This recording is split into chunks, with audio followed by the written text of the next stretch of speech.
أعوذ بالله من الشيطان الرجيم بسم الله الرحمن الرحيم إنه لقرآن كريم في كتاب مكنون لا يمسه إلا المطهرون صدق الله العظيم।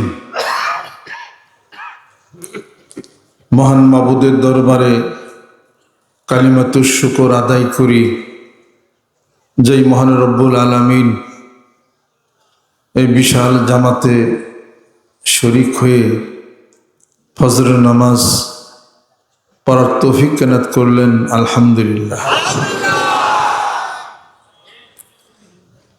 হযরত ওমর রাদিয়াল্লাহু তাআলা আনহু বলেন, যেই ব্যক্তি ফজরের নামাজ পড়ে না, অর্থাৎ ফজর নামাজ না পড়ার অভ্যাস যার, ফজর নামাজ পড়ে না, ওই ব্যক্তির জীবনে দুটি অসুখ হওয়ার সম্ভাবনা আছে। একটি অসুখ হলো তার জ্বর রোগ হবে, জ্বর রোগ হবে, জ্বর, শরীরে প্রদাহ হবে এক। দ্বিতীয় নম্বর হলো শারীরিকভাবে সে শক্তিহীন হয়ে পড়বে। শারীরিকভাবে শক্তিহীন হবে। শারীরিকভাবে শক্তিহীন হওয়ার অর্থ স্মৃতিশক্তি কমবে, চোখের জ্যোতি কমবে, তার পুরুষত্ব শক্তি হারিয়ে ফেলবে, পেট দুর্বল হবে। এইভাবে করে অনেকভাবেই সে রোগাগ্রস্ত হয়ে পড়বে। আব্বার লিখিত বিজ্ঞানের দৃষ্টিতে পর্দার মধ্যে দেখেন, ফজর নামাজ আদায় না করলে তার লিভার আস্তে আস্তে কিন্তু দুর্বল হয়ে পড়বে। বিজ্ঞান বলে লিভার দুর্বল হবে, অনেক অসুখ বিসুখ তার হওয়া শুরু করবে। এখন বোঝা যাবে না, কিছুদিনের মধ্যেই বোঝা যাবে। এখন অল্প বয়স, ঠিক পাওয়া যাবে না। বয়স যখন অল্প ছিল, এক বাসন ভাত খাইছেন, আধা ঘন্টা পরে আবারও খাওয়া যায়। বয়স একটু বেশি হইলে সারাদিন পরে একবার খাইলে আর খাইতে পারেন না। শরীরের পেটের ধারণ ক্ষমতা কমে আসছে। ফজরের নামাজ যদি আদায় করতেন, এই বয়সও যা খাবেন ওই বয়সও তাই খাইতে পারবেন।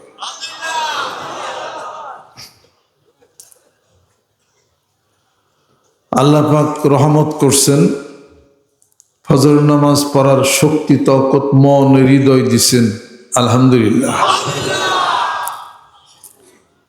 ফজর নামাজ যে পড়ে, সালাত আদায় করে, অনেক দিন বাঁচবে, সে হায়াত বাড়বে, সুস্থ হবে, পেট ভালো থাকবে, চোখ ভালো থাকবে, কান ভালো থাকবে, স্মৃতিশক্তি বাড়বে, অনেক উপকার।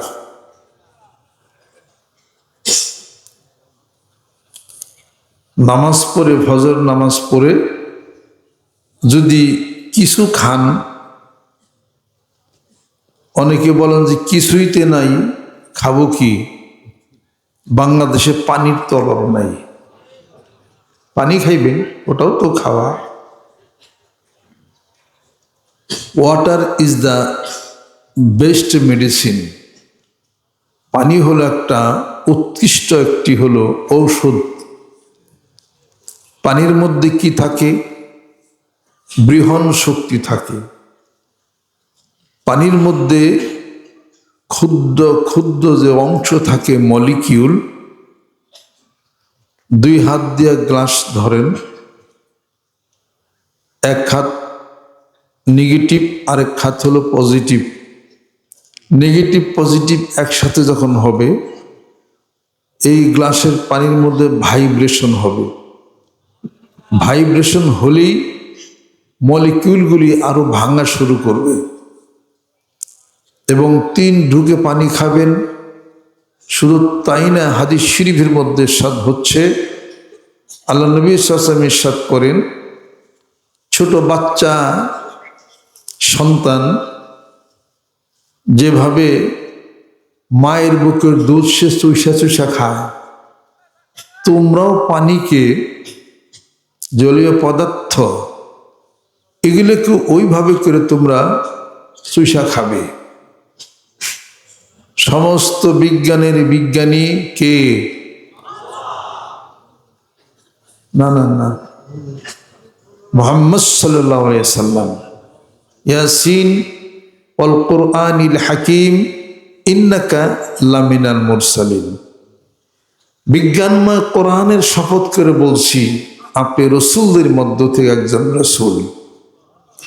এই বিজ্ঞানময় কোরআন কার উপরে নাজিল হয়েছে? আল্লাহ নবী সাল্লাল্লাহু আলাইহি ওয়াসাল্লাম। তিনি দুনিয়াতে যত বিজ্ঞানী আছে সব বিজ্ঞানের বিজ্ঞানী। সুবহানাল্লাহ। দাঁড়িয়ে পানি খেও না, যদি খাও বমি করে ফালিয়া দাও।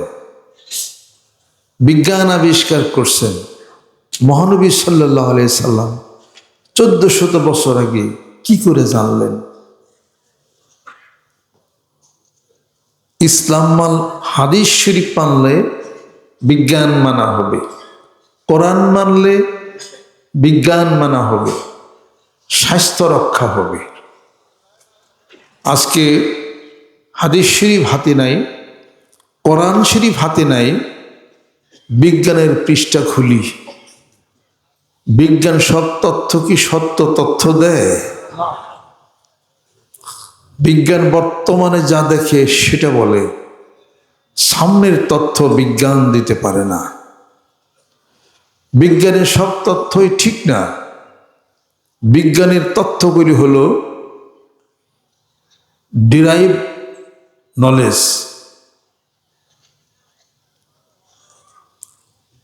Revealed knowledge, derive knowledge.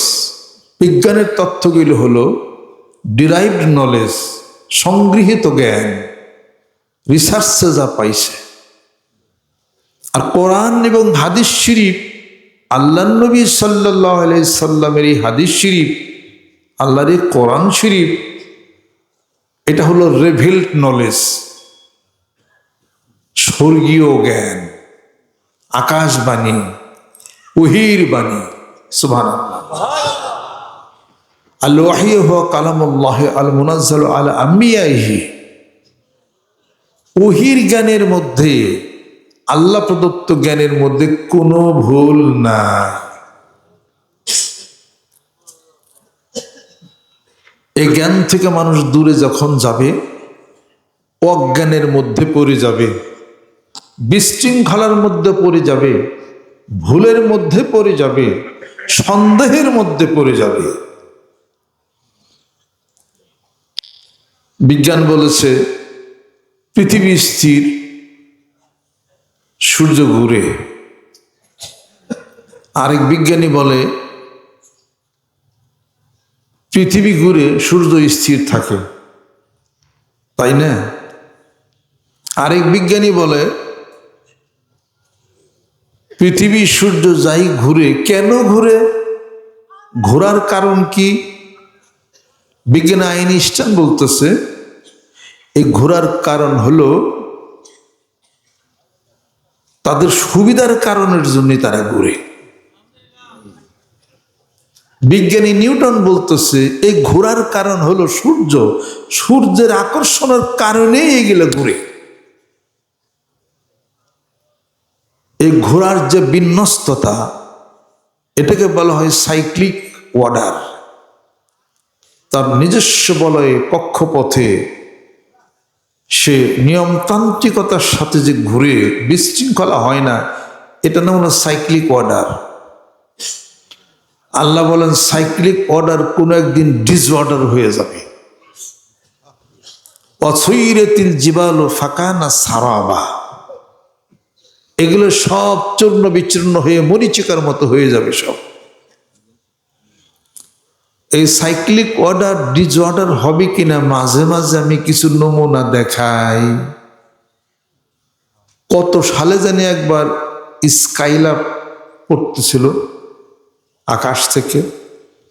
মানুষ ডরে ভয়ে, যেটা যদি মাটির মধ্যে পড়ে তো সব মরে সাপ হবে। বিবাহের উপযুক্ত হয় নাই মেয়া, হেরো বিয়া দিছে। মরমি যখন মেয়া বিয়া দে মরি। একজন ইলিশ মাছ খাওয়ার শখ হয়েছে, গরিব মানুষ, ঘরের চালনি খোলাইয়া বেইছে পরে ইলিশ মাছ কিনা খাইছে। আরেকজন জিজ্ঞেস করছে এরকম করলাকে ভাই, ওই স্কাইলাপ পড়তেছে আকাশ থেকে, ফেরানের কায়দা নেয়, মরুমি তো মাছ খাইয়া মরি। পোলা বিয়া করেছে, মেয়া বিয়া দিছে, জমি বেচছে, সবকিছু রেডি, যে কোনো মুহূর্তে মরে যাবে। পরে সেই স্কাইলাপ পড়লো ঠিক, সমুদ্রে পড়ছে। সুবহানাল্লাহ, মানুষ বাঁচছে। 2000 সালে কোন গ্রহ সামনাসামনি এসে যে গেছিল না, জানেন না? পড়ছেন, ঠোকাঠুকি হইয়া পৃথিবী লন্ডভন্ড হয়ে যেত, কাছাকাছি এসে গেছে। নাসার বিজ্ঞানীরা দেখতেছিল, সারা পৃথিবী তোলপাড়। আব্বা ঘরে আমার ডাক দিছে, তুই কি কিছু খবর রাখস? আব্বা কি? দুই গ্রহ যে কাছাকাছি এসে গেছে, ঠোকাঠুকি পাই দুনিয়া যাবে লন্ডন। তুই তো কলা বাগান যা, মাছটা সারস, তোর তো খেয়াল নাই কোনো। আমি বললাম যে আব্বা আমি এটা চিন্তা করি না। মায়ের কথা কথা মঞ্জু কই কি, ওর বলে চিন্তা হয় না, চিন্তাশীল ব্যক্তিরাই চিন্তা করে। এই তুই চিন্তা করিস না, কারণ কি? আব্বা হাদিস শরীফ আছে, একজন মানুষও যখন পৃথিবীতে লা ইলাহা ইল্লাল্লাহ বলবে তখনও কিয়ামতে ভাঙবো না, ঠিকই থাকবো। কয়টা তো হাদিস শরীফ ঠিকই আছে, কিন্তু কাছাকাছি আইসা তো গেছে। আব্বা তো খুব চিন্তাশীল মানুষ ছিলেন, এটা নিয়ে সারাদিনই চিন্তা ভাবনা চেতনা। আমি হাসতে, আপনারা তো মশারি টানাইয়া এক কোনা নিচা আর এক কোনা উইসা শুইতেন, তাই না? জীবনও আব্বারে আমি এটা দেখিনি। মশারি টানিয়ে 4টা কোনা দেখবে, 4টা কোনা সোজা হয়েছে কিনা, উইসা নিতে থাকলে আব্বার গোয়া চলে। টানাইলেই হবে না, আবার তোষকের ভিতর আবার মশারি গুজা দিতেন, সাথে লাইট নিয়ে শুইতেন, তসবি নিয়ে, জুতা কেমনি কি সোজা করে থুয়া এইসব রেডি করে আব্বা ঘুম আসতেন। জানলা সব চেক করে এগুলা আব্বা করতেন। আমরা কোনো সব বাড়ির থেকে গেলে ওই দাঁড়িয়ে আইতেল করছি, আরো দোয়া কালমা এগুলো পড়তেন। 1 তারিখে আমারে কিছু টাকা দিয়া পাঠাইলেন ওই আমার বড় বোনের বাসায় ঢাকাতে। 20,000 না কত টাকা দিয়া, 20 না 30,000 না, হ্যাঁ জি এরকম আর কি, 25-30 এরকম হবে আর কি। সেই টাকা ঢাকা আমার বড় বোনের বাসায় দেওয়ার জন্য আব্বা পাঠাইলেন। কয় এই টাকাটা তুই কেমনি নিবি কসে? আমার কেন পকেটে নেব? এই তো বুদ্ধিটা হয়েছে। হ্যাঁ, পোলার বুদ্ধি গলায়, বইরার বুদ্ধি তলায়। মায়ের ডাকছে, গায়ে এটা দাও, ওই ছোট ডানুর ডিবা আছে, ডিবা দাও। ডালুর ডিবা দিল। তারপরে ওইটার মধ্যে ঢোকাও টাকা, একটা বাজারের ব্যাগ নাও, ডিবাটা নিচে নাও, বাজারের ব্যাগের উপরে কিছু তরি তরকারি টুকটাক কিছু দাও, এটা হাতে নিয়ে যাও। পরে আমরা আব্বা এই সমস্ত বেজাল না করে আমি এই যে গলার এন রশি বাইন দেয় ভিতর দিয়ে ঢুকাই থবনি টাকা। তুই এর কথা কইলি, গলায় বেঁধে আমি টাকা এইটা নিয়ে মোটামুটি আধা ঘন্টা জকাজকি। এই টাকা দি এসে মাকে তুমি থসি দি, ও টাকা নিবে না। হ্যাঁ আমি এরকম কষ্টের টাকা উপার্জন করি, এটা একটা পথে নিয়ে গেলে ওরা তো মানুষের নাকি কিছু দিয়ে নিয়ে যাবো গা। আমাকে আব্বা জানবো কেমনি করে টাকা। আর তুমি জানো না যে রাজ্যের যে কাম করে হের কাছে এই খবর আছে। আমরা এই পীরগিরি লাইনে কাম করি, আমরা মানুষের খবর রাখি। যারা পকেট মারে এরা লোক দেখলেই ঠিক পায় এর কাছে টাকা আছে, ওরা তোমার ঠিক পেব। এই ওই পকেটে যে টাকা রাখো, মাঝে মাঝে পকেটে হাত দাও, তাহলে তো পকেট মার ঠিক পাবো যে ও টাকা আছে। কাজে একটা ব্যাগ নাও, ডানুর ডিবার মধ্যে ওই টাকা দিল, ব্যাগ নাও, ডানুর ডিবাটা ব্যাগের নিচে দাও, উপরে কিছু এই কিছু তরি তরকারি কিছু দিয়ে টিয়ে নিয়ে কাগজপত্র দিয়ে ব্যাগ দিয়ে চলে দাও। পরে হেমনি করে ঢাকা নিয়ে গেলাম, টাকা পৌঁছে দিলাম। আব্বা তো সচেতন ব্যক্তি ছিলেন, সারা দিন রাত বইরে এই চিন্তা টেনশন যে এই গ্রহগুলো একসাথে হইতেছে, দুনিয়া ভাঙবো, এটা ওটা হ্যান তেলে আমার এই দরবার করে কিলাম, অমুকটা তো এইটা ওটা তো মানুষের মেলায় টাকা টোকা পাবো, পোলাবন টোলাবন হনো মানুষ হইলে এই দুনিয়ার সমস্ত সারা দিন বইরে কয় তাহলে তুই যা। ওই আশরাফরে ডাক দিছে, জজেরে ডাক দানছে, পরে তার সাথেও মেলায় কথাবার্তা আলাপ কয় দিয়ে যা। আশরাফও সায়েন্স বিজ্ঞান বুঝে, আশরাফ কৌশল দিয়ে একখানে জইতেছেন তো ভাঙিয়ে যাবে, এটার কি পরে জজ সাহেবের আব্বা দুইজন অনেক কথাবার্তা বললো, আমি এই ফাঁকে ওর দিকে চলে আসছি, বুঝলো কি এর আকাশ ভাঙবো, এখনো কত কাম বাকি।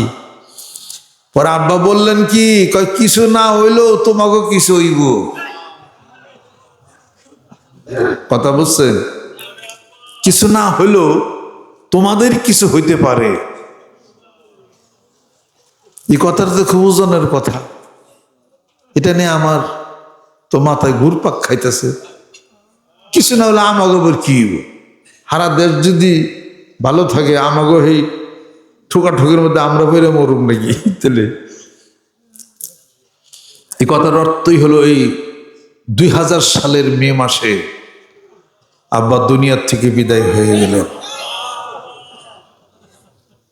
এটা তো খুব গোপনের কথা।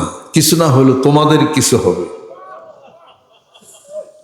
বুঝতে তো পারি না, বয়স তখন কম ছিল, অত তো জ্ঞান প্রজ্ঞা ছিল না।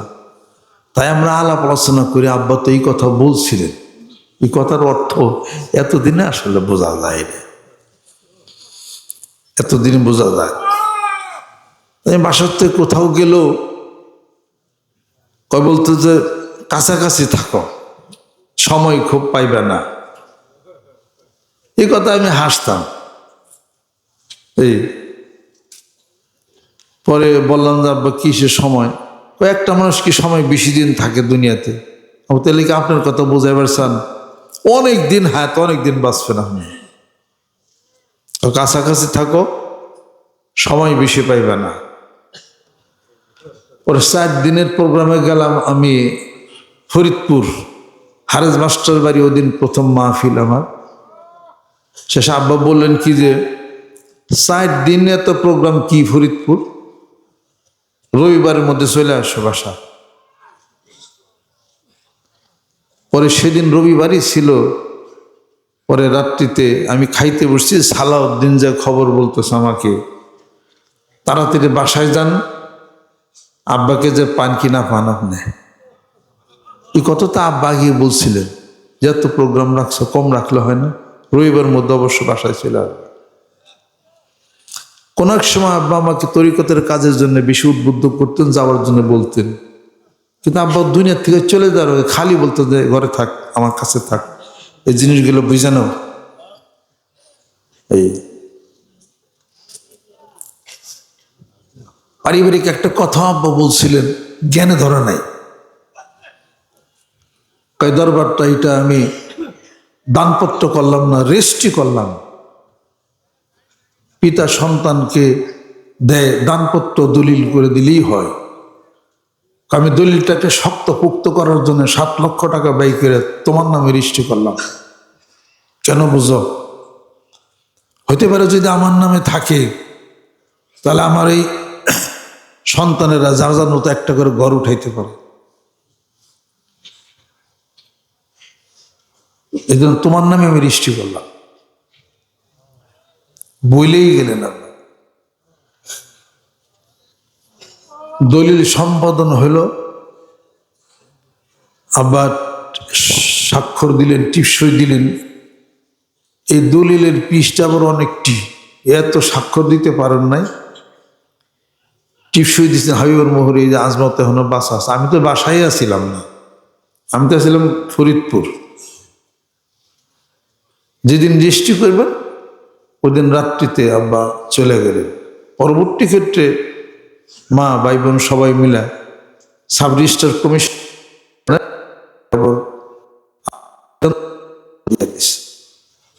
আলহামদুলিল্লাহ। আব্বা বললেন যে রবিবারের মধ্যে চলে এসো, আর কাজগুলো বুঝে নাও সব। আল্লাহর ওলিদেরকে আল্লাহ পাক ভিতরগত জানাইলে জানেন, সুবহানাল্লাহ। আর যদি কোনো ব্যক্তি ইচ্ছা করে, এটাকে বলা হয় তাওয়াজ্জু ইত্তেহাদি, তাওয়াজ্জু ইত্তেহাদি বলা হয় এটাকে। যারা রুহের আত্মার জগতের কাজ যারা করে, আত্মার উপরে তারা প্রভাব বিস্তার করতে পারে। এক আত্মা আরেক আত্মাকে আকর্ষণ করে, প্রভাব বিস্তার করে, আত্মার মাধ্যমে আত্মার উপরে গালেব হইতে পারে। এটা সে ইচ্ছাকৃত পারে।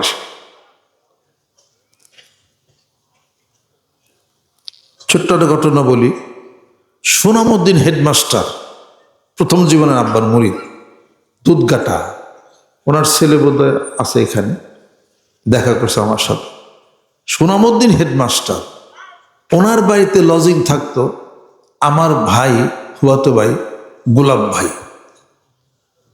ওই পুরান বাসার বিল্ডিংয়ে গোলাপ একদিন বললেন কি আব্বার কাছে যে পরীক্ষা দিবে, টাকা টোকা লাগবে। দিছে, মাঝে মাঝে টাকা টোকা দেয়। একদিন সোনাউদ্দিন হেডমাস্টার সাহেব, আব্বা ওখানে বসা, গোলাপ ভাই বসা। হেডমাস্টার সাহেব বলতেছে যে হুজুর, আপনার এই ভাগ্নে জীবনেও ম্যাট্রিক পাস করতে পারবে না। আমি সামনে, জীবনেও ম্যাট্রিক পাস করতে পারবে না। কেমনি করে বুঝলেন? এত বছর আমি দুধগাটা হাই স্কুলের আমি হেডমাস্টার, আমি একটা ছাত্রকে তো চিনি জানি কে পাস করবে, পাস করবে না। পরে গোলাপে বলতেছে আমি পারো, ম্যাট্রিক পাস করা পারো। আপনি কই লইব, আপনি তো আমার ছাত্র। হুজুর আপনারা জানেন আমি হাতে চুরি পিন্দু, কোনদিন ম্যাট্রিক পাস করতে পারবে না। গোলাপ ভাই শেষে কি করলেন, দুধগাটা থেকে চলে আসলেন। আসার পরে মাদ্রাসা যায় দাখিল পরীক্ষা দেওয়ার একটা কাজটা শুরু করলেন। দাখিলের সাজেশন ওগুলো সব আব্বা কিনে টেনে দিলেন, আমরাও দিলাম। গোলাকান্দা আমার নানির বাড়ি, ওখানে কোন মাদ্রাসায়, ওখানে যে ভর্তি হয়ে পরীক্ষা দিছে। ফয়েকার ল উচ্চারণ কি ফেল করছে, আবারও পরীক্ষা দিতে ফেল করছে, জীবনও ম্যাট্রিক পাস করা পারে নাই। ওই যে হেডমাস্টার, সোনামুদ্দিন হেডমাস্টার বলে গেছিলেন, বাসা থাকতে আর ম্যাট্রিক পাস ভাগ্যার হয় নাই, ব্রেন এত ভালো না। একটা হাই স্কুলের হেডমাস্টার বাইসা কেমনে করে বলে দিল যে ম্যাট্রিক পাস করতে পারবে না, পারেই নেই। একটি স্কুলের হেডমাস্টারে বাইসা যদি কয়ে দিয়ে পারে, আর রুহের আত্মার জগতে যারা কাজ করে তারা কিছুই কি পারে না? তারা তোমারও বাইসা কয়ে দেয়া পারে তুমি কত নম্বর। মানুষ নিয়েই খেলে যারা, মানুষ নিয়েই যাদের খেলা, তাই বলে কি তারা সব বলে? আত্মার জগতে, রুহি আত্মার জগতে তারা কাজ করে, আত্মা নিয়ে বিচরণ করে। তুমি কোন ধরনের, এটা এটা কোনো মানুষ ওলি কামেল হ্যানতেন ইগিলের দরকার পড়ে না। এখন তো ডাক্তারি শাস্ত্রে এমন বের হয়ে গেছে, একটা মানুষের দেখলে একটা ডাক্তার বলতে পারে তার শরীরের পরিস্থিতি কি। একটা বড় একটা মানসিক ডাক্তার যারা এই ধরনের শরীরবিদ্যার পারদর্শী, যারা একটা লোকের চোখ দেখবে, চাহনি দেখবে, দেখে বলে দিতে পারবে তার মধ্যে কি কি রোগ আছে। ডাক্তাররা পারে না? তার মানুষ নিয়ে যারা খেলায়, আত্মার জগৎ নিয়ে যারা খেলায়, তারা তো কিছু পারে, ওইটা নিয়েই তারা থাকে। এটা এক আত্মা আরেক আত্মার উপরে গালেব হইতে পারে, তোমার ভিতরে সে কাজ করতে পারে। এটাকে তাওজ্জুহ ইত্তেহাদি বলে। এটা করা যায়, হালাল ভাবে করা যায়, হারাম ভাবে করা যায় না। হালাল উপায়ে এটা করা যাইতে পারে। উপায়টা থাকতে হবে কোরআন সুন্নাহর ভিত্তিতে থাকতে হবে। এটা করা যাইতে পারে মানুষকে হেদায়েতের জন্য। কাজে কিছু ঘটনা তো ঘটে, একটা হারাম উপায়ে, আরেকটা হালাল উপায়ে। এটার মধ্যে কোরআনিক আইন, হাদিস শরীফের আইন দিয়া হিসাবপত্র মিলিয়েই এই কাজগুলি করা যাইতে পারে একটা মানুষকে হেদায়েতের রাস্তায় রাখার জন্য। জোরে কোন সুবহানাল্লাহ। একটা হলো কারামত, মুজিজা, কারামত, আর একটা হলো ইস্তেদরাজ। মুজিজা, কারামত, ইস্তেদরাজ। ইস্তেদরাজ হারাম, কারামাতুল আউলিয়াই হাক্কুন, ওলিদের কারামত সত্য, মুজিজা তো সাধারণ মানুষের জন্য না, নবী রাসূলদের জন্য। জোরে কোন সুবহানাল্লাহ। বলতেছিলাম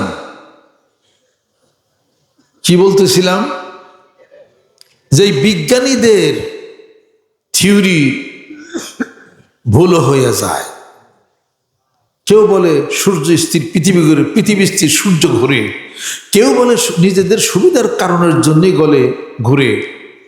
আর বিজ্ঞানী নিউটন বলতেছে সূর্যের আকর্ষণের জন্যই এই সব কিছু সন্তরণ হচ্ছে। আর আল্লাহ পাক কি বলেন? ওয়াকুল্লুন ফি ফালাকি ইয়াসবাহুন। অনন্ত শূন্যতার মধ্যে এই সূর্য, এই পৃথিবী, এই মানুষ, অনন্ত সাগরে যা কিছু আছে সব কিছুই আমি আল্লাহ রব্বুল আলামিনের জন্যে সন্তরণ করে, অর্থাৎ তাসবিহ তাহলিল পাঠ করে। সুবহানাল্লাহ। আমি আল্লাহর হুকুমে, আর কিছু না। তোমরা যা বলে সব ভুল।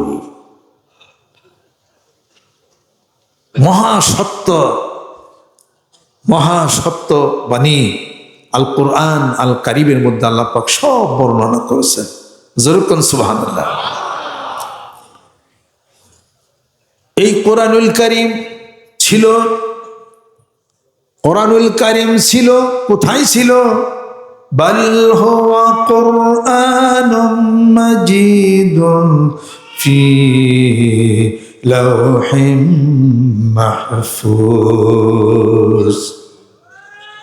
সেই সুরক্ষিত ফলকে ঊর্ধ্ব জগতে এই কোরআনুল কারীম আল্লাহ পাক হেফাজত করলেন। ওখানেও নাজিল হইল কোরআনুল কারীম। এই কোরআনুল কারীম প্রথম আসমানে, পরে আল্লাহ পাক নাজিল করেন ইন্না আনজালনাহু ফি লাইলাতুল কদর ওমা আদরাকা মা লাইলাতুল কদর। যেরকম সুবহানাল্লাহ। শবে কদরের রাত্রিতে কোরআনুল কারীম প্রথম আসমানে আমি নাজিল করি। গোটা কোরআনুল কারীম ওইখান থেকে কিছু কিছু করে আমার বন্ধুর উপরে 63 বছর জীবন জিন্দিগিতে কিছু কিছু করে মানুষ তোমাদের বুঝার জন্য কোরআন নাজিল করে। সুবহানাল্লাহ। আলিফ লাম রা কিতাবুন আনজালনাহু ইলাইকা লিতুখরিজান নাসা মিনাজ যুলুমাতি ইলান নূর। আমার রাসূলের উপরে এই কোরআনুল কারীম নাজিল করলাম যাতে করেছি মানুষদেরকে অন্ধকার থেকে আলোর দিকে নিয়ে যাবে। সুবহানাল্লাহ। তানজিলুম মির রাব্বিল আলামিন, এটা তো আমি আল্লাহর পক্ষ থেকে অবতারিত এক কোরআন। জোরে কোন সুবহানাল্লাহ। ইন্নাহু লাকুরআনুন কারীম ফি কিতাবিম মাকনুন লা ইয়ামাসসুহু ইল্লাল মুতাহহারুন। সুবহানাল্লাহ।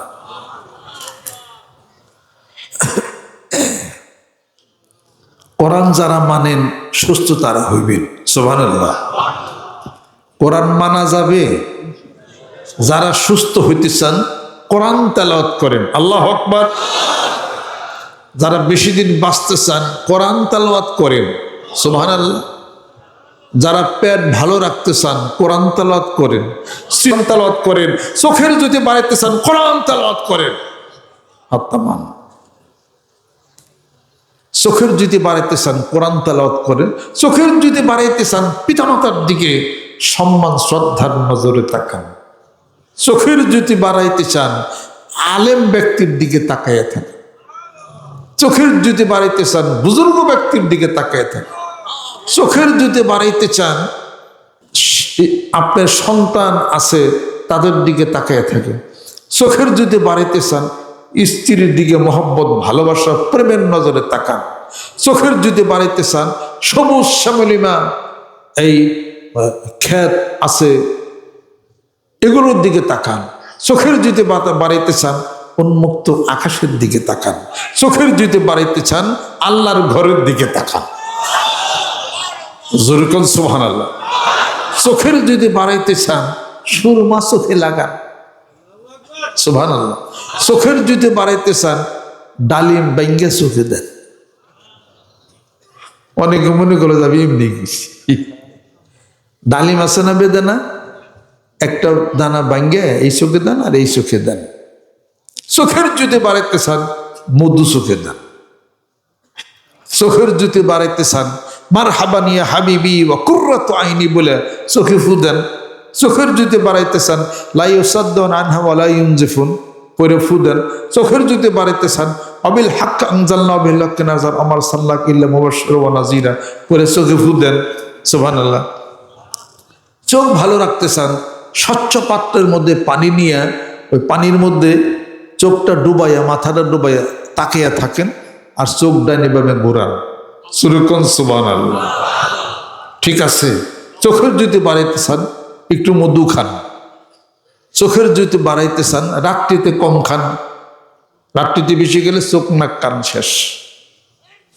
যার কান যত শার্প তার ব্রেন তত শার্প। কানে কি জানি কইলেন তার মানে তার ব্রেন একটু কম আছে। যার কান তীক্ষ্ণ তার ব্রেন তীক্ষ্ণ। এতগুলো কথা কইলাম চোখের জ্যোতি যদি বাড়াইতে চান আমেরিকান ভিশন ট্যাবলেট খান। চোখের যদি বাড়াইতে চান আমাদের দেশের রেটিনল ফুড ক্যাপসুল খান। চোখের যদি বাড়াইতে চান তাহলে আপনার ভিটামিন ই খান। চোখের যদি বাড়াইতে চান ই ক্যাপসুল খান। চোখের যদি বাড়াইতে চান তাহলে পরে আপনার সেলজিন খান ইন্ডিয়ান। চোখের যদি ঠিক রাখতে চান সেলাজোপাইরিন খান বিদেশি ওষুধ। সুবহানাল্লাহ। কতটি কইলাম। চোখের যদি বাড়াইতে চান মেসাক করেন। কারণ কি? মেসাক করলে দাঁতের ফাঁকায় যে ময়লা থাকে এটা সরে যাবে। দুই দাঁতের ফাঁকায় যদি ময়লা থাকে এটা অ্যাসিড তৈরি হয়। অ্যাসিডের ধর্ম উপর দিকে ধাই করে। এখান থেকে নার্ভ থাকে ব্রেনে এবং চোখে। ওই অ্যাসিডটা উপরে ধাই করার কারণে চোখের মধ্যে রিফ্লেক্ট হয়, চোখের জ্যোতি কমবে। মেসাক করলে চোখের জ্যোতি বাড়বে। মেসাক করেন থাইরয়েড ভালো হয়ে যাবে। আমি যা কইলাম এই ফর্মুলায় চলেন, পৃথিবী ঘুরেন, ফর্মুলা এক। যে কোনো ডাক্তারের কাছে জিজ্ঞাসা করবেন। চোখের জ্যোতি বাড়াইতে চান, পেট ভালো রাখতে চান, 10 চাবানিতে ভাত খাইবেন। নিচে 10 বার চাবাইবেন যে কোনো জিনিস, তারপরে খাইবেন। 32টা দাঁত আল্লাহ কে লিগে দিছে চাবানের জন্যে। বাসনে ভাত নেয়, একটু তরকারি নেয়, লোকমা মুখে দেয়, চাবাই কি না চাবাই গিলা ফেলায়। আপনার কি সবাই খোরশেদ মোল্লা সাহেব হয়েছে? খোরশেদ মোল্লা সাহেব হয়েছেন নাকি? এইরকম উইসা লম্বা, তার একটা ঘড়ি আমি দেখছি, এত বড় ঘড়ি, দেওয়াল ঘড়ি, দাঁত খিলালে এত বড় দাঁত, মাথার টুপি এত বিরাট। খোরশেদ মোল্লা সাহেব ওই বাসায় বসছে। আব্বু বললেন কি মোল্লা সাহেব আসছে, একটু খাইবার দেওগা। ভাত দিছি, তরকারি দিছি, ডাল দিছি, দুধ দিছি, তারপরে আম দিব। মা আবার ওই আম কাঁঠালি করতেছে, রেডি করতেছে। আমি বললাম কি খোরশেদ ভাই খান, আরো কিছু আছে না? আমার আছে, ওটা তো খাওয়ার শেষে খায়, আপনি খাওয়া শুরু করেন। কয় আনেন একসাথেই খাই, বারে খাওয়া আল্লাহ। আমি মনে মনে কি এটা কোন ধরনের কথা। গামলায় ভাত দিছি, তরকারি সব ডাইল দিছি। কয় যে এরপরে কি আনবেন? আমি ওই যে দুধ আছে, আম আছে, কাঁঠাল আছে। কয় আনেন। আইনা দিলাম, দেওয়ার পরে কাঁঠালের দানা গলা বাইর করলো, আম কটা নিল গামলার মধ্যে, ভাতও নিল, ডাইলও নিল। আপনি এটা কি করতেছে? কই একখানে যাইবে রে পেটে, তাহলে একখানে যেতে যাইবে না, একখানে খাইয়া থাই চমুক দিয়া। আর একটু ঠাট্টা করতেছেন না হাসা? হয়তো চামানি আমার কাছে ভাল লাগে না। পরে এই জিনিস আমার আইজ ব্রেন আমার আছে। ভাত, তরকারি, ডাইল, দুধ, আম, কাঁঠাল সব কিছু দিয়া মাখায় টেকে ইয়ালি আল্লাহ বইলে এক চুমুকি শেষ। আব্বা ওর দেখ ফেরাইছে মলা সব খাই কেমনি, দেখ খালি গামলা। আচ্ছা কেমন সব খাইছেন না? দিছি হাই রে। আব্বা আমার জিজ্ঞেস করে বিষয় কি রে? আমি দেখেছি বুঝলাম না, উনি তো চাবাইল না, গামলার মধ্যে এনে এক চামচ দিতে শেষ। কই হাই রে, জীবন মর্দ খাওয়া তো এরকম রে। ইরিদান, এখানে তো ইরিদান বুনছে, তখন ইরিদান কাটছে, উনি 1 লাখ কাটছে। বাসায় না ইরিদান বাইরেছে, আমরা 1 আটি বাইরেছি, উনি 2 আটি একসাথে নিয়ে বাইরেছে। এই যে গাড়িটা এখনো আছে, আব্বার ছোট প্রাইভেট কারটা, তো তখন ড্রাইভার আছে, যশোরের মিজান কন্ট্রাক্টরের ছিল। আব্বার কাছে বিক্রি করে দিয়েছিলাম 34,500 টাকা। এই গাড়ি এখনো আমি রাখছি, ওই রকমই নতুন, ওই রকম আছে আব্বার ওই গাড়িটা। যে গাড়িটার তরিকাতের কাজ আব্বা করছেন, ওই গাড়িটা ধরে রাখছে, এই হাতের এখানে ঠেকে গাড়ি এমনিকে ধরে রাখছে। তোয়েব তখন ড্রাইভার, তোয়েব ছিল। ড্রাইভারের বলছে যে ড্রাইভার স্টার্ট দাও, স্পিড দাও। কই দেখেন পইরে যাবেন গা। কই তুমি দাও। ড্রাইভার স্পিড দিচ্ছে, গাড়ির চাকাটা খালি এমনি করে ঘুরছে, 1 ইঞ্চি সরাইতে পারে না। পরে ড্রাইভারকে কয় হারিয়ে মানুষ না দৈত্য রেডে। কই দৈত্য দেখছো কি? পরেরটা দেখাই। তোর গাড়িকে তো উল্টে ফেলে দেব আমি। ইটা পারবেন না। পারলে তুই কি দিবি? এ গাড়ি আবার দিয়ে দিবি। উঠোন ডরাইছে। গাড়ি যখন ধরে রাখলো, উল্টে জন দিবার যায়, পারবারও পারে।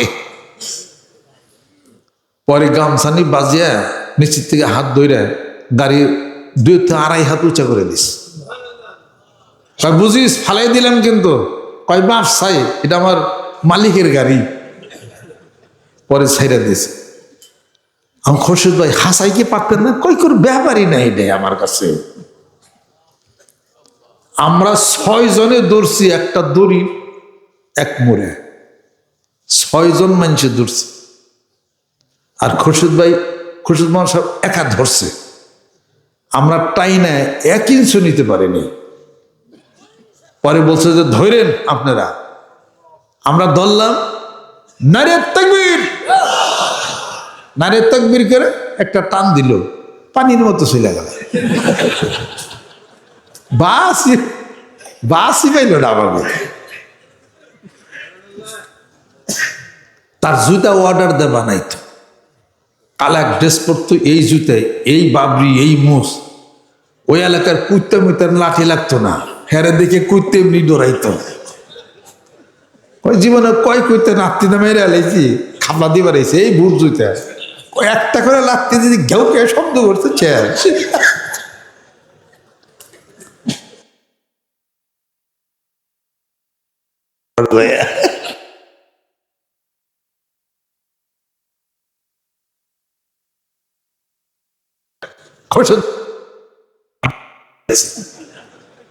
মৌলানা মানুষ আড্ডে ভাগি কেমনে রে। পরে সেই বিচারে যার হাড্ডি ভাঙছে তারই বিচারে ঠকা হয়েছে। চেয়ারম্যান কইছে যে খোরশেদ মাওলানা সাহেবকে মনে হয়েছে লম্বা বডি, তুমি ওর কাছে কোলাগুলি করবার গেছো কে? হাড্ডি ভেঙে গেছে, বিচার ডিসমিস।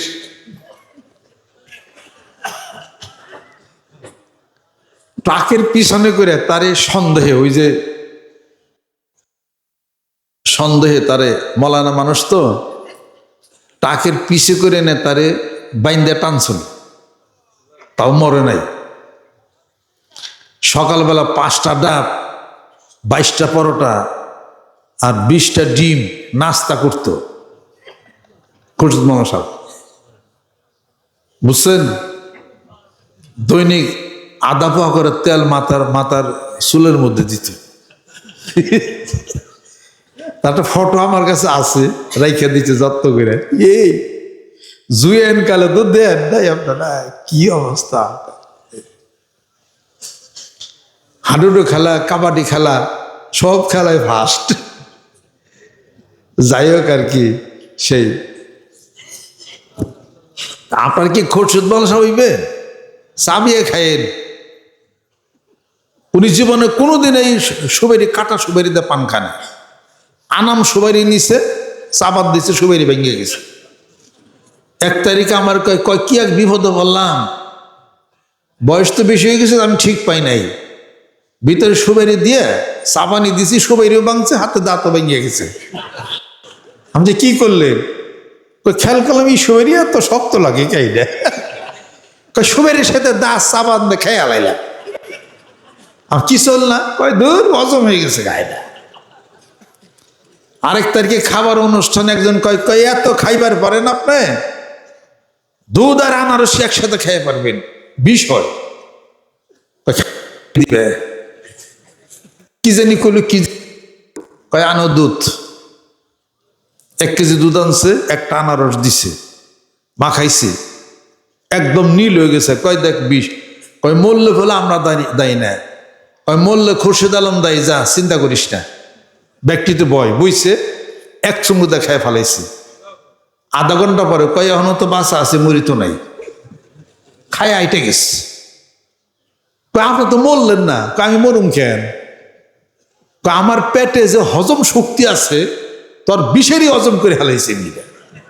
বিষ আবার আমারে মারবো না, কি কস? এর নাম খোরশেদ মাওলানা সাহেব। আমার এক আত্মীয় পুরান বাসায় আসছে, সকালবেলা ভোরে নাস্তা দিছি, রুটি 2টা রুটি দিছি, মা আবার রুটি বাঁচতেছে, আরেকজন ডিম বাঁচতেছে। সকালবেলা নাস্তা দিছি, উনিও উঁচা লম্বা, ভালো খাইতে পারে।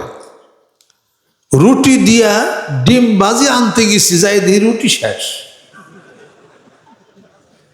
মনে মনে কইলাম যে রুটি গেলে করে আমার কি চোখে কম দেখি নাকি। পরে ডিম ভাজি ছুঁয়া রুটি আনবার গেছি, আইয়া দেখি ডিম ভাজি নাই।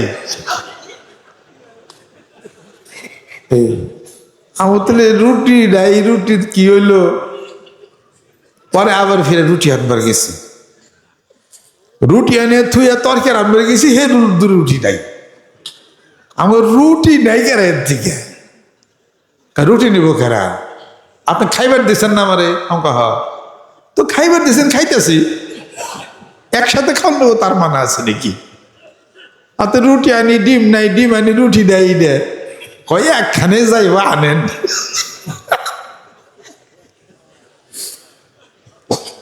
আমি বললাম যে এই যে খাইলেন আপনি, রুটি আনতে আনতে রুটি আনতে আনতে ডিমবাজি শেষ, চাবান না? এত চাবাইলে কিছু থাকবেন না, নিচে মুখে দিছে গিলা শেষ। বেশি চাবাইলে কিছু থাকবেন না, যেতে যেতে অজমে যাবেন। এই দেয় সবাই কি একরকম? জোরে কর। কাজে আপনাদের চাবাইতে হইব, চাবাইতে হবে, তাহলে পরে শরীর ভালো থাকবে। যত চাবিয়ে খাবেন ব্রেন তত ভালো থাকবে, চোখ তত ভালো থাকবে। সুবহানাল্লাহ। আপনাকে মেলায় মানুষের আমার চোখের দিতে অনেক বেশি, আপনাদের ম্যাক্সিমাম মানুষের আমার ব্রেনের ধারণ ক্ষমতা বেশি। পীরের ফলো করেন, এত সুবেরি খাইতে খাইতে তো চোখটার দফা হাঁটছে। পান সুবেরি চুন খড় খাবেন, 99% ঠিক আপনার গলায় সমস্যা হইতে পারে, আপনার লিভারের সমস্যা হইতে পারে।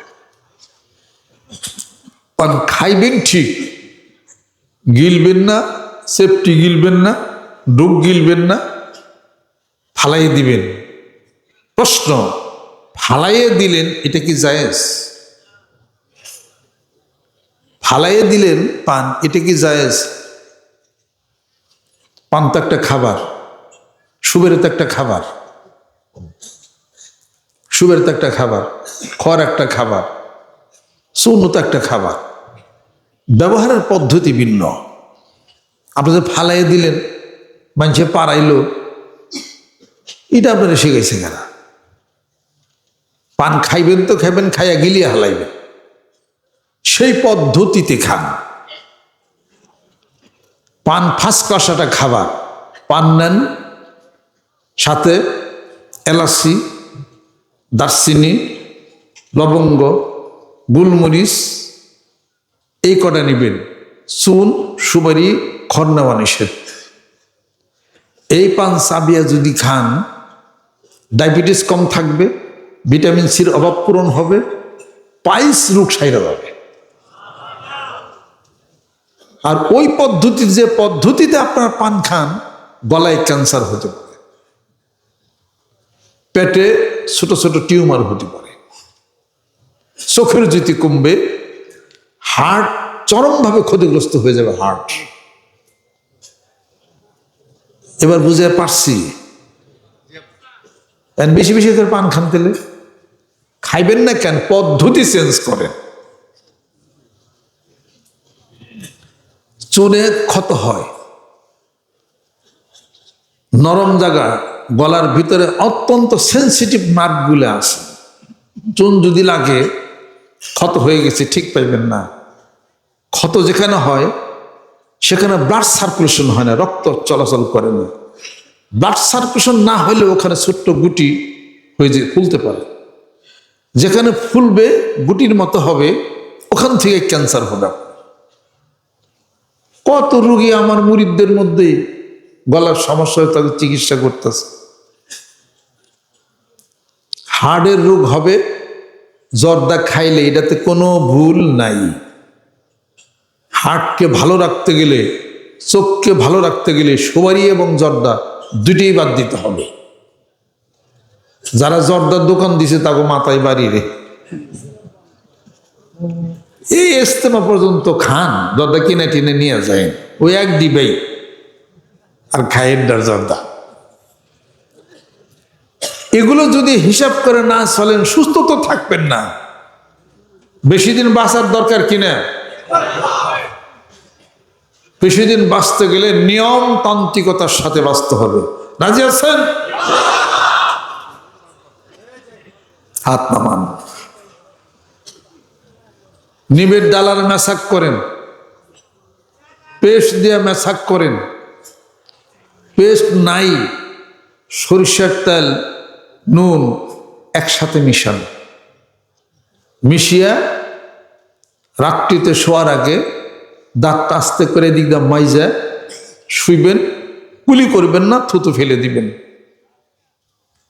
কুলি করবেন না, থুতু ফেলে দিবেন। দাঁত আজীবন মতো টনটনা থাকবে। নিমের ডালাতে ম্যাসাক করবেন, অসুবিধা নেই। পারেন তো সর্ষের তেল নুন দেয়া নিমের ডালা দেয়া গইসে ওটার চামড়া উঠেয়া দাঁতের 12টা বাজি হালাইবে। পীরে কইছে ওহনো কলে আসা। একজন আমার কাছে কইতেছে, আব্বা আমার দাঁতের অবস্থা তো ভালো না, আমার দাঁতের অবস্থা ভালো না, তো সর্ষের তেল নুন দিয়ে একটু করেন গা। এই ওইটা দিছি দেখি তো অবস্থা খারাপ হয়েছে। আমি ধরি এটা কেমন কথা? আর কেমনে দিছেন? কে সকালে মাছছি সর্ষের তেল নুন দিয়ে, দুপুরে মাছছি, আবার রাত 5 দাঁত এটা মাছছি আমি। এখন দাঁতের পাটি মাটি খুলে আলাইছে। সর্ষের তেল নুন দিয়ে যদি কেউ বেচাক বারে বারে করে দাঁত থাকবো কিটা? নিয়ম তো এইটা না। আমাদের এরকম বাদ দেন, রাত্রিতে খালি একবার একটুখানি আঙ্গুল দিয়ে লাগিয়ে থুতু ফেলে দিবেন। কুলি করেন না, পানি লাগাইন না। তা তো করি নাই। দাঁতের অবস্থা শেষ করছে, মারি ছুইলে হালাইছে মারি। আল্লাহর আশেক, আল্লাহর পাগলেরা কোরআনকে মানি। কোরআন মানি, কোরআনুল কারীম পড়েন, সব কিছু আছে। যা চাইবেন জীবনের সব এখানে আছে। কি নাই কইবেন আলেম ওলামার বাইর করে দিব। সুবহানাল্লাহ। বেশি দিন বাঁচতে যদি চাইছেন, এই যে দান করছেন, আলহামদুলিল্লাহ দান করছেন, দান বাতিল হয়ে যাবে। লা তুবতিলুস সাদাকাত বিল মান্নি ওয়াল আযা। তোমাদের দানগুলিকে মিথ্যায় পর্যবসিত করো না, বাতিল করো না। মানুষকে কষ্ট দিয়ে খোটা দিয়া সব শেষ হয়ে যাবে। দান যদি করেন নেকের রাস্তায়, ইন্নাল হাসানাতে ইউযহিবনা সাইয়্যাতি যালিকা যিকরা লিযযাকিরিন। নেকের কাজে সমস্ত গুনাহ যা আছে সব নষ্ট হয়ে যায়। জোরে কোন সুবহানাল্লাহ। লান তানালুল বিররা হাত্তা তুনফিকু মিম্মা তুহিব্বুন। যে পর্যন্ত নফল দান না করবে ও পর্যন্ত তোমরা কল্যাণ প্রাপ্তই তোমরা হবে না। এসব যখন নাজিল হয়ে যায়, এক সাহাবীর 2টি বাগান ছিল।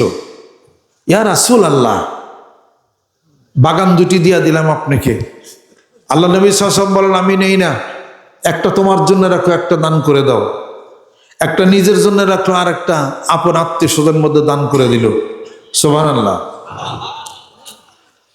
আল্লাহ নবী বলতে দেরি, করতে দেরি না, সাল্লাল্লাহু আলাইহি সাল্লাম। আর এক সাহাবী আসছেন, 12,30,000 দিরহাম।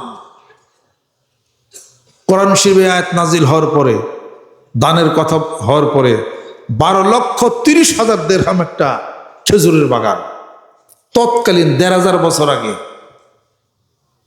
বিক্রি করে দিছে। আরবের সবচেয়ে বড় খেজুর বাগান এবং মিষ্টি পানির নহর ছিল। বিক্রি করে দিয়ে সেই দিরহাম টাকাগুলি ঘরের ভিতরে রাখছে। ঘুম আসে না, ঘরে এদিকে যায় ওদিকে যায়। বিবি জিজ্ঞাসা করছে, এদিক সেদিক যাও কেন? টাকার চিন্তায়।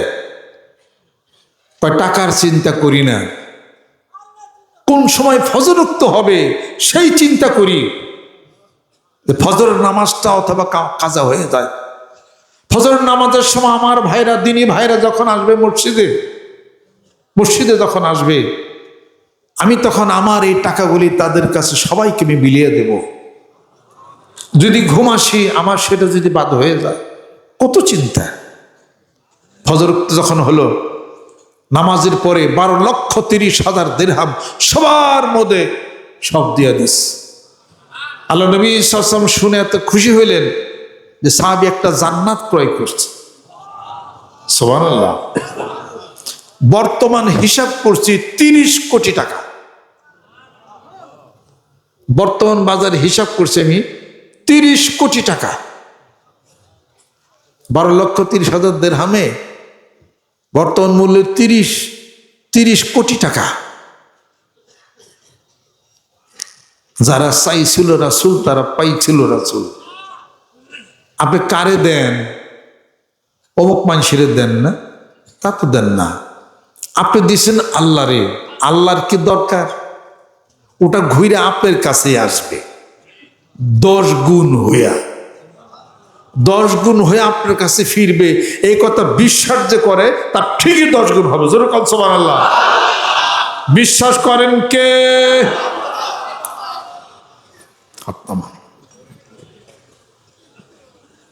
বিশ্বাস করেন?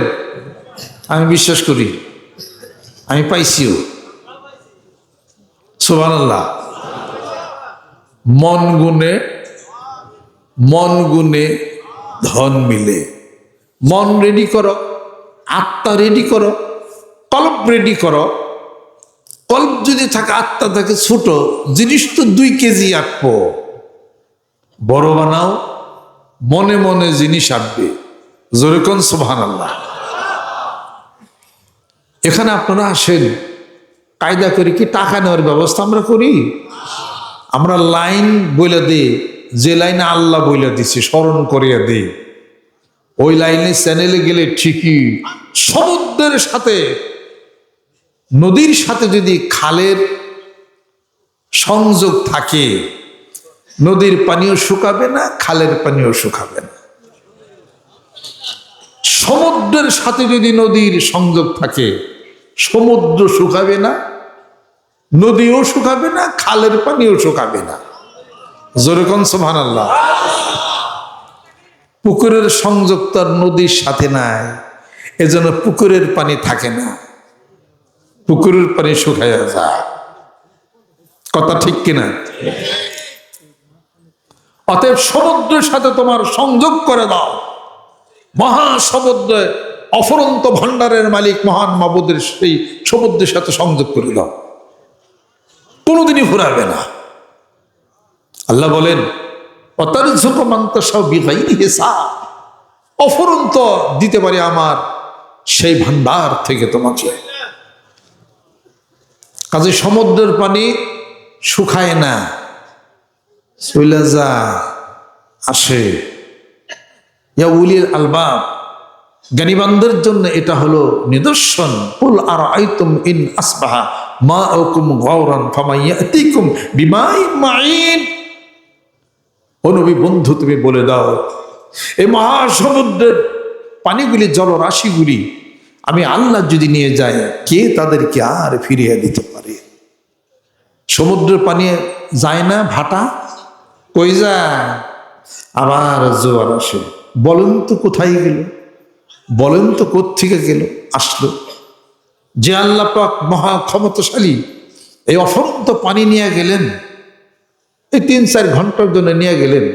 হয় এখন বাটা চলছে, ওই যে পানি জোয়ার চলছে, আবার আসলো। কোথায় গেছিল? কোথায় আসলো আবার? কে করলো? একমাত্র সে মহান মাবুদ। অত সেই আল্লাহ পাকের মহা ভান্ডারের সাথে যদি সংযোগ হয়ে যায়, এটা কমবে না। অতএব পুকুর কাটবেন নাকি পুকুরের সাথে জয়েন দিবেন সমুদ্রের সাথে? সমুদ্রের সাথে পুকুরের জয়েন হলে এই পুকুরের পানি কোনো দিন কমবে না। জোরে কোন সুবহানাল্লাহ। সে অন্তর, সেই দিল প্রস্তুত করার জন্য আল্লাহ পাক বলেন, লান তানালুল বিররা হাত্তা তুনফিকু মিম্মা তুহিব্বুন। যার প্রতি তোমাদের আকর্ষণ, টাকার আকর্ষণ, সম্পদের আকর্ষণ আর ধন সম্পত্তি, এগুলোর আকর্ষণ আছে, তোমরা যদি সেইখান থেকে আমি আল্লাহর রাস্তায় যদি হাত না বাড়াও, কল্যাণ প্রাপ্ত এতক্ষণ পর্যন্ত হতে পারবে না। আল মাল ওয়াল বানুন জিনাতুল হায়াতিদ দুনিয়া ওয়াল বাকিয়াতুস সালিহা। এই ধন সম্পত্তি, এই টাকা পয়সা হলো দুনিয়ার সমস্ত আকর্ষণের জন্যে زين للناس حب الشهوات من النساء والبنين والقناطير المقنطرة من الذهب والفضة والخيل المسومة والأنعام والحرث ذلك متاع الحياة الدنيا والله عنده حسن المآب আমি আল্লাহর কাছে আছে উত্তম বিনিময় জোরে কোন সুবহানাল্লাহ এগুলো আমি দিছি আকর্ষণ থাকবে আকর্ষণের মধ্যেই পইরা থাইকো না তার মধ্যে দিয়ে আমি আল্লাহরে তালাশ করো জোরে কোন সুবহানাল্লাহ এগুলো সব দুনিয়াতে থাকবে কবরে কিন্তু একাই যাবে কথা ঠিক কিনা সেই মন সেই হৃদয় সৃষ্টি করার জন্য ট্রেনিং এর ব্যবস্থা করা হয়েছে দুই বেলা জিকির জোরে কোন সুবহানাল্লাহ আল্লাহ পাক যেন কবুল করে নেন